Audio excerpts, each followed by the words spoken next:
Okay, well, we're inside now, the engine, and everything looks good under the valve cover. It's nice and clean. This car has obviously had oil changes done on time. That's a good thing, per the owner. But I think my suspicions about the timing belt being bad on this engine are correct. First thing, try to keep my light here. I'm working again with my good old handheld light. First thing I noticed when I was looking at this timing belt, if you can see here, sorry for my camera work. First thing I noticed, it's a little bit loose. And next thing I noticed, there are teeth missing off this timing belt. You see there's one missing here, there's two missing here, one missing there, one missing there, there's one missing there. So there's several teeth gone off this timing belt. And I see a little spot right there on the top of it where it's coming apart. So I don't know if you can see that little gouge right there. So these are classic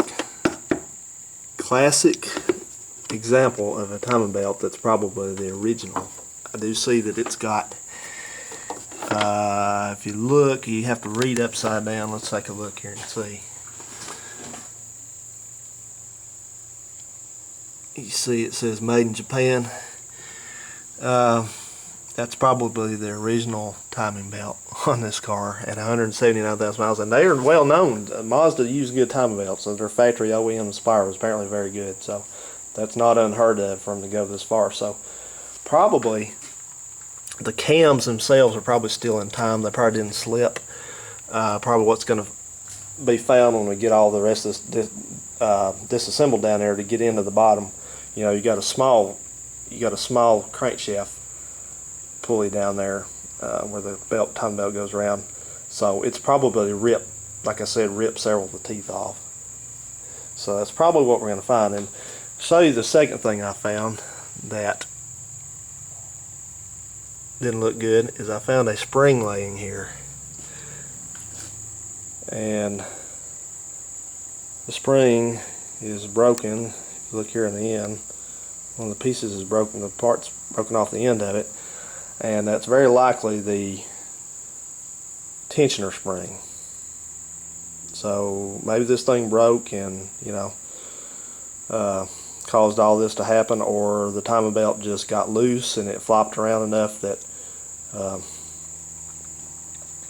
that it just finally took the belt out with it. So we'll find out, but hopefully it's not going to be anything catastrophic in here. They were complaining of, the customer that had this car was complaining of a small engine noise, so that's probably this belt flopping around in there because it's got a longer run down. You'll see when we get in there. It'll be interesting. But now I'm going to cover this. I'm going to lower the hood for this evening. I'm about to stop for the night. I've got to get ready for work tomorrow, but what I'm going to do, I'm going to take some paper towels. I'm going to cover over these cams where this is open. No real need to put the valve cover back on because it'll just have to come back off again. So anyway, we'll do that, and we'll continue with this tomorrow. Hopefully get this apart and you'll see more of what we're into. Now I want to talk a little bit about timing belts. I think most of you know now, those of you that have cars like this, these 4-cylinders and 6-cylinders, you know, timing belts have proliferated over the last decade and a half, and there's many engines that are what's called interference engines. That means if the timing belt slips or breaks or teeth come off of it, anyway, whatever happens, if the cams here, these are your cams, so they've got the lobes on these little shaft with the lobes on them. That's your cams. That's what operates your valves in the engine that let the mixture in and out. If those things get out of sync, with the pistons, then the piston's going to come up at the wrong time and they're going to smack those valves and it's going to bend them, and the engine doesn't run after that. That's an expensive repair. That involves taking this whole entire cylinder head off, new valves put in it, new timing belt, and you hope you're lucky that you don't get in there and you have a hole knocked in one of your pistons. So what I'm trying to tell you is, I cannot stress enough, if you have one of these cars, be it a Volkswagen, a Kia, a Hyundai, especially a Honda, and some Nissans, Mitsubishis, and some Toyotas, not all the Toyotas. Not to me, I don't care if it's a 4-cylinder or a V6 or even a V8, Toyota V8, something like that.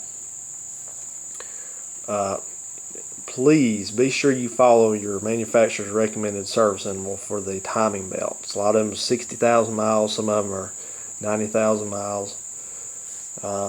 Personally, I think 60,000 miles is plenty. So this car here, if this is original belt, it's either, even if it's been replaced once, it's twice over its service interval. If it's never been replaced, it's 3 times over its service interval.